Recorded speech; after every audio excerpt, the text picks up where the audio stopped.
నేను విజయవాడ వచ్చినప్పటి నుంచి ఫుల్ రైన్. పీజీ ఫుడ్ తిని తిని బోర్ కొట్టిందని ఫిష్ తీసుకుందామని వెళ్ళా. బట్ ఫైనల్గా ప్రాన్స్ తీసుకొని ఇంటికి వచ్చా. మీరు గమనించినట్లయితే నేను ఇక్కడ వీటిని క్లీన్ చేపించి తీసుకురాలేదు, సేమ్ అట్లే తీసుకొని వచ్చేసా.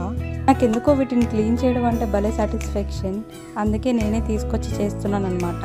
క్లీన్ చేసిన వేస్ట్ని మాత్రం అస్సలు ఇంట్లో ఉంచుకోవద్దు, వెంటనే బయట వేసేయాలి, లేకపోతే ఇల్లంతా ఒకటే స్మెల్ వస్తుంది. బయట చేపించినా వాళ్ళు మొత్తం ఇట్లా కట్ చేసేస్తారు, కానీ లోపల ఉన్న ఆ బ్లాక్ నర్వ్స్ అయితే బయట క్లీన్ చేయరు. అందుకని అవి మళ్ళీ ఇంటికి తీసుకొచ్చి సపరేట్గా మళ్ళీ చేయడానికి ఇంకా అది కూడా టైం స్పెండ్ చేయాలని నేనే తీసుకొచ్చి మొత్తం నేనే చేసేస్తున్నా. ఇలా క్లీన్ చేయకపోతే వండిన తర్వాత అసలు తినబుద్దే కాదు. ఇవి పైన లేయర్ క్లీన్ చేయడానికి ఎక్కువ టైం పట్టదు, కానీ ఆ లోపల ఉన్న బ్లాక్ ఇది క్లీన్ చేయడానికి మాత్రమే ఎక్కువ టైం పట్టేస్తుంది. చిన్నప్పుడు హాస్టల్ నుంచి ఇంటికి వస్తున్నామంటే చాలు, పేరెంట్స్ అన్నీ రెడీ చేసి స్పెషల్స్ అన్నీ పెట్టేవాళ్ళు. మళ్ళీ తిరిగి వెళ్ళేటప్పుడు కూడా ఇన్ని ప్యాక్ చేసేవాళ్ళు. అది ఇప్పుడు అప్పుడు ఎప్పుడు జరుగుతూనే ఉంటుంది. ఇప్పుడేమో వచ్చి నేనే చేసుకుంటున్నా.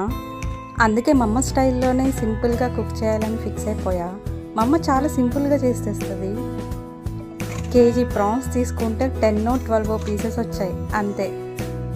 రెసిపీ ఏంటంటే పట్టా, లవంగా, పచ్చిమిర్చి అన్నీ వేగిన తర్వాత చిన్నగా కట్ చేసిన ఆనియన్స్ కూడా వేసేసేయాలి.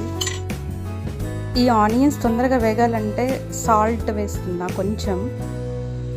నేను కుక్ చేశానంటే మాత్రం గంటని తిప్పిందాన్ని తిప్పినట్టే ఉంటా. ప్రాన్స్నేమో బాగా కడిగేసి పసుపేసి పక్కన పెట్టుంచా. ఇంతే, ఈ లోపు వచ్చేసాడండి వీడు. మనోడికి స్మెల్ బాగా వచ్చినట్టుంది, అందుకే లోపలికి వచ్చి బొంగరాలు వేస్తున్నాడు. వెళ్ళిపోయిందా మీ అమ్మ? నేను తీసుకెళ్ళట్లేదు కదా.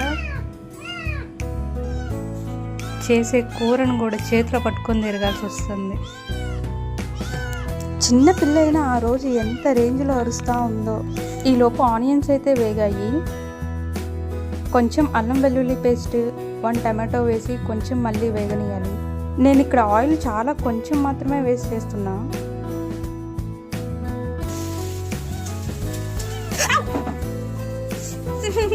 నన్నెందుకు కొరుకుతున్నావు నువ్వు? వాడితో 30 తిప్పలు పడ్డాక కర్రీ అయితే ఫైనల్ స్టేజ్కి వచ్చేసింది. ఆనియన్స్, టమాటో మగ్గాక ప్రాన్స్ కూడా వేసి బాగా మగ్గనివ్వాలి. ఆ తర్వాత లాస్ట్లో కొంచెం కారం, కొంచెం గరం మసాలా, ఇది నేను ఇంట్లోనే ప్రిపేర్ చేశాను అనమాట. లాస్ట్లో అలా ఫైనల్ టచ్ ఇచ్చేసి కొత్తిమీరతో గార్నిష్ చేసేయండి, అయిపోతుంది. వీడు కూడా ఇంకా బాగా గోల్ చేసేస్తున్నాడని వీడి కోసం పాలన్నం అయితే రెడీ పెట్టేసా. ఈ వీడియోకి ఇంతే. Bye bye.